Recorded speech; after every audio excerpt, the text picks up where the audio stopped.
Et si je te disais que la richesse que tu cherches désespérément est déjà entre tes mains?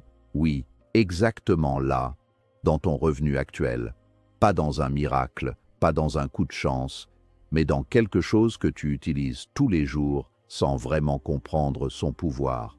La plupart des gens pensent que pour devenir riche, il faut gagner plus.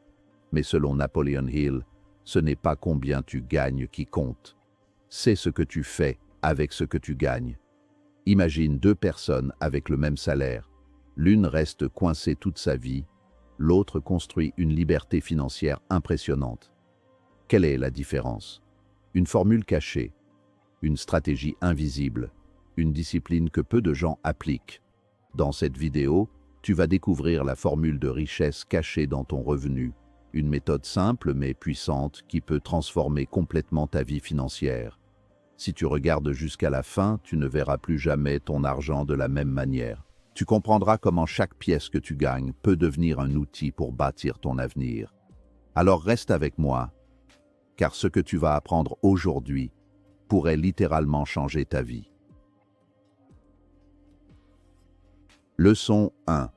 Le revenu est un outil, pas une finalité. La plupart des gens perçoivent leur salaire comme une ligne d'arrivée, un trophée mensuel destiné à être consommé pour valider leur statut social ou satisfaire des besoins immédiats. Pourtant, la véritable intelligence financière commence au moment où l'on réalise que le revenu n'est qu'une matière première, un levier que l'on actionne pour bâtir quelque chose de plus grand.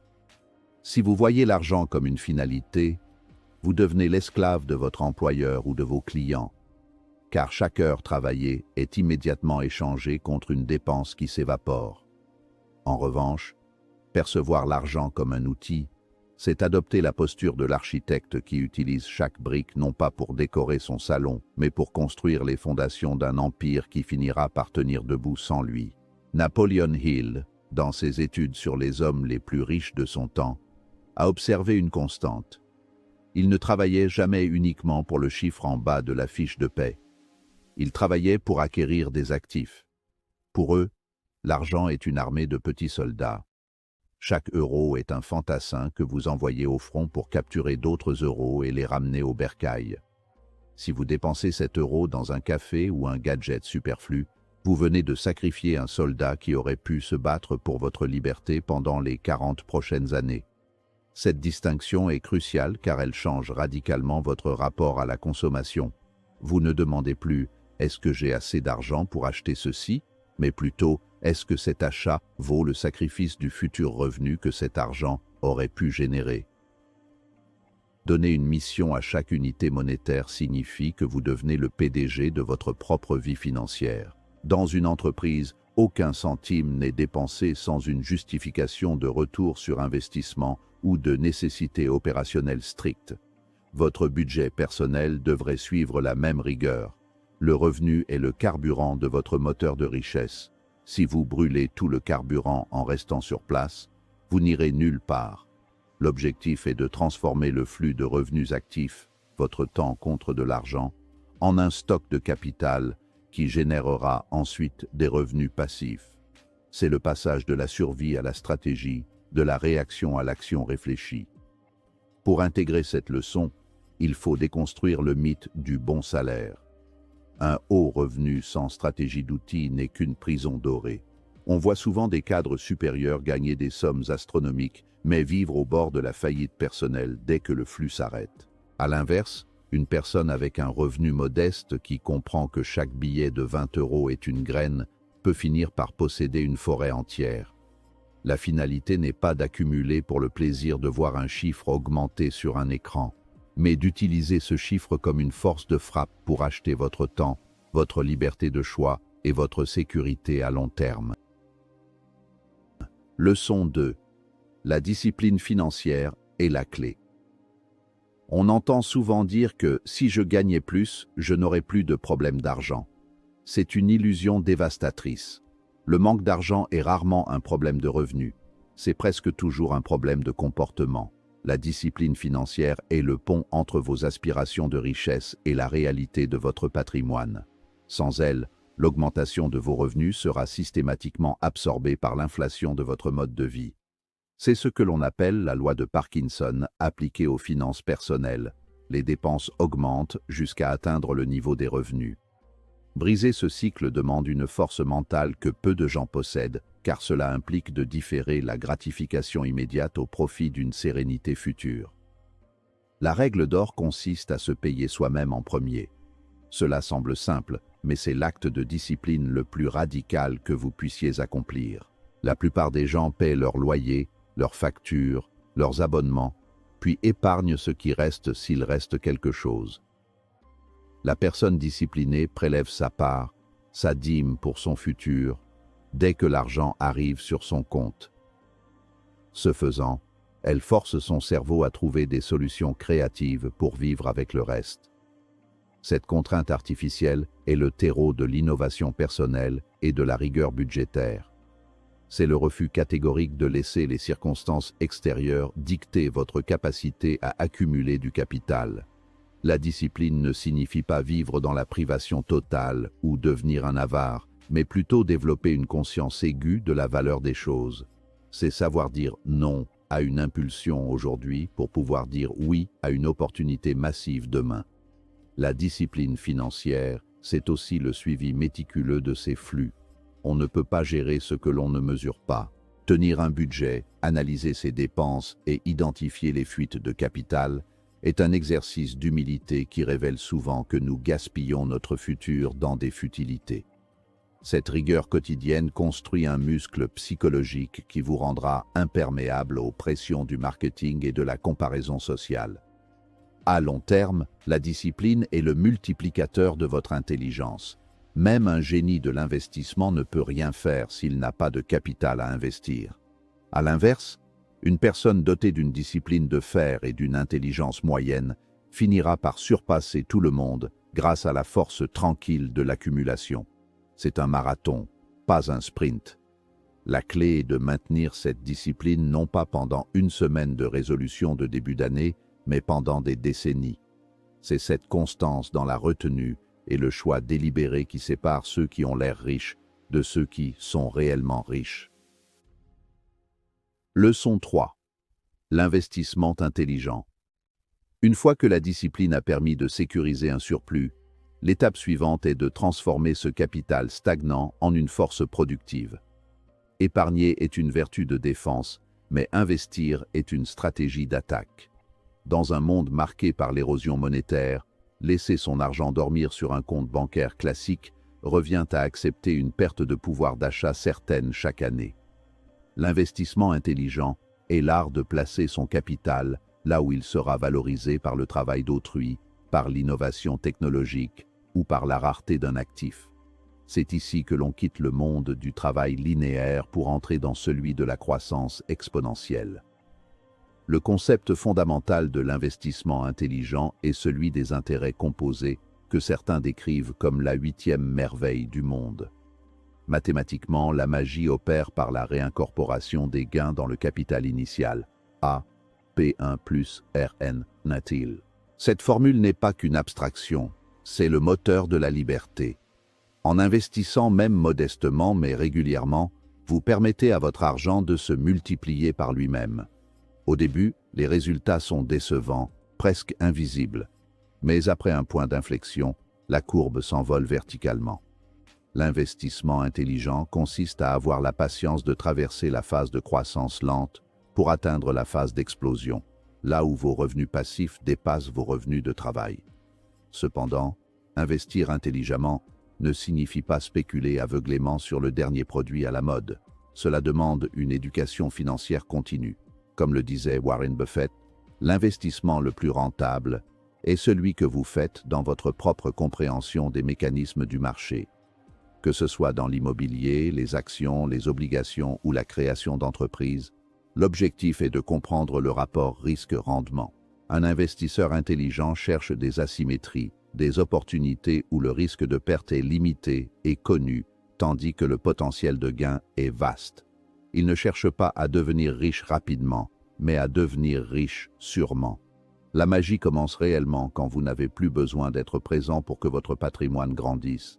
Imaginez que chaque euro investi est un employé qui travaille 24 heures sur 24 7 jours sur 7, sans jamais se plaindre ni prendre de vacances. Graduellement, cette équipe d'employés invisibles devient si efficace qu'elle génère de quoi payer tous vos besoins vitaux. C'est le seuil de l'indépendance financière. À ce stade, le travail devient un choix et non une obligation. L'investissement intelligent n'est donc pas une activité réservée aux élites de la finance, mais un processus démocratique accessible à quiconque accepte d'apprendre les règles du jeu et d'agir avec discernement. Leçon 4. La mentalité de richesse. La richesse ne se trouve pas d'abord dans votre portefeuille, mais dans les structures cognitives de votre cerveau. Napoleon Hill a passé sa vie à démontrer que nos pensées sont des choses tangibles qui façonnent notre réalité matérielle. Une mentalité de pauvreté est ancrée dans la peur, la rareté et le blâme. Celui qui pense ainsi voit des obstacles partout, se plaint de l'économie, du gouvernement ou de son patron, et croit fermement que la richesse est un gâteau de taille fixe. Si quelqu'un a une grosse part, c'est forcément qu'il a volé la sienne. Cette vision du monde est une prophétie autoréalisatrice qui paralyse l'initiative et repousse les opportunités. À l'opposé, la mentalité de richesse est fondée sur l'abondance, la responsabilité et la vision à long terme. Développer cette mentalité signifie accepter l'idée que vous êtes le seul et unique responsable de votre situation financière actuelle et future. C'est un changement de paradigme radical. Au lieu de demander « Pourquoi cela m'arrive-t-il ?», vous commencez à demander « Comment puis-je tirer profit de cette situation ?» Une personne dotée d'une mentalité de croissance voit le monde comme un terrain de jeu rempli de problèmes à résoudre. Elle sait que l'argent n'est que la récompense sociale pour la valeur apportée aux autres. Plus vous résolvez de problèmes pour un grand nombre de personnes, plus vous attirez de richesses. L'importance du contrôle de soi et de l'autosuggestion est au cœur de cet enseignement. Vos croyances limitantes sur l'argent, l'idée que l'argent est sale, que les riches sont mauvais ou que vous ne méritez pas le succès, agissent comme des freins invisibles. La mentalité de richesse consiste à reprogrammer consciemment ses croyances par l'éducation et l'entourage. Comme le souligne Hill, nous sommes la moyenne des 5 personnes que nous fréquentons le plus. S'entourer de personnes qui ont des aspirations élevées et une vision positive force votre esprit à s'élever à leur niveau. C'est une question d'écologie mentale. Protégez votre esprit des pensées toxiques et le nourrir d'idées fertiles. Enfin, posséder une mentalité de richesse, c'est comprendre que l'échec n'est qu'une leçon déguisée. Là où l'esprit pauvre s'arrête au premier revers en criant à la malchance, l'esprit riche analyse la défaite, ajuste sa stratégie et repart de plus belle. La richesse est le sous-produit d'une personnalité forte, capable de maintenir un désir ardent pour un objectif défini malgré les tempêtes. C'est cette clarté de but, alliée à une confiance inébranlable en sa propre capacité à apprendre et à s'adapter, qui constitue le véritable capital d'un individu. Une fois que vous avez acquis cette mentalité, même si on vous retirait tout votre argent demain, vous seriez capable de le reconstruire en un temps record. Leçon 5. La constance crée la richesse. La société moderne est obsédée par l'instantanéité, les régimes miracles, les applications de rencontres rapides et les stratagèmes pour devenir riche en un week-end. Pourtant, la nature et les finances obéissent à la même loi immuable, celle du temps et de la répétition. La richesse n'est pas le résultat d'un coup de chance isolé ou d'un événement spectaculaire unique. Elle est l'accumulation sédimentaire de milliers de petites décisions correctes prises jour après jour. La constance est l'ingrédient secret qui transforme le plomb de la routine en l'or du patrimoine. C'est la capacité à faire les choses ordinaires de manière extraordinaire sur une période de temps extraordinairement longue. L'illusion du succès du jour au lendemain cache souvent des années de préparation invisible et de petits efforts constants. Dans le domaine financier, cela signifie que choisir de ne pas acheter ce vêtement superflu aujourd'hui, de placer ses 50 € sur un compte d'investissement ce mois-ci et de lire 10 pages d'un livre d'économie ce soir semble insignifiant sur le moment. Pourtant, La répétition de ces micro-actions crée une inertie puissante. C'est l'effet cumulé de petits changements d'habitude qui, au début, ne semblent faire aucune différence, finissent par produire des résultats radicalement différents. La constance est ce qui permet à l'intérêt composé de déployer toute sa puissance. La constance exige également de rester fidèle à son plan lorsque le chaos s'installe. Il est facile d'être discipliné quand tout va bien, mais la richesse se construit surtout pendant les périodes de doute ou de récession. Celui qui continue d'investir régulièrement quand les marchés s'effondrent, celui qui maintient son style de vie modeste même après une promotion, celui qui continue d'apprendre malgré la fatigue, c'est lui qui gagne le jeu à long terme. La constance est une forme de respect envers votre moi futur. C'est la promesse que vous ne sacrifierez pas vos objectifs de vie pour des caprices momentanés. Elle transforme la volonté, qui est une ressource épuisable, en habitude, qui est une ressource automatique. En fin de compte, votre avenir financier est le miroir exact de vos routines quotidiennes. Si vous voulez prédire où vous serez dans 10 ans, regardez ce que vous faites aujourd'hui et multipliez-le par 3650. La richesse est une science exacte de la régularité. Elle ne demande pas de faire des choses incroyables, elle demande de faire des choses simples de manière incroyablement constante. En adoptant cette philosophie, vous reprenez le pouvoir sur votre destin. Vous n'attendez plus que la chance vous frappe. Vous créez votre propre chance par la force tranquille et irrésistible de la persévérance. C'est dans ce dévouement au processus plutôt qu'au résultat immédiat que réside la véritable maîtrise financière. La vérité, c'est que la richesse n'est pas un secret réservé à une élite. Elle suit une formule claire, accessible à tous, mais appliquée par très peu. Et cette formule commence avec ton revenu actuel. Pas celui que tu rêves d'avoir, mais celui que tu as aujourd'hui. En comprenant que ton argent est un outil, en développant une discipline, en investissant intelligemment et en adoptant la bonne mentalité, tu changes complètement les règles du jeu. Tu passes de quelqu'un qui travaille pour l'argent à quelqu'un qui fait travailler l'argent pour lui. Napoleon Hill nous rappelle que la richesse commence toujours par une décision. La décision de penser différemment. La décision d'agir différemment. Et surtout, la décision de ne plus laisser ton argent disparaître sans construire quelque chose de durable. Alors pose-toi cette question. Que fais-tu réellement de ton revenu aujourd'hui? Est-il en train de construire ta liberté ou de financer ta stagnation? Si tu appliques ce que tu viens d'apprendre, même progressivement, tu peux transformer ta vie financière. Et souviens-toi, la richesse ne commence pas demain, elle commence maintenant.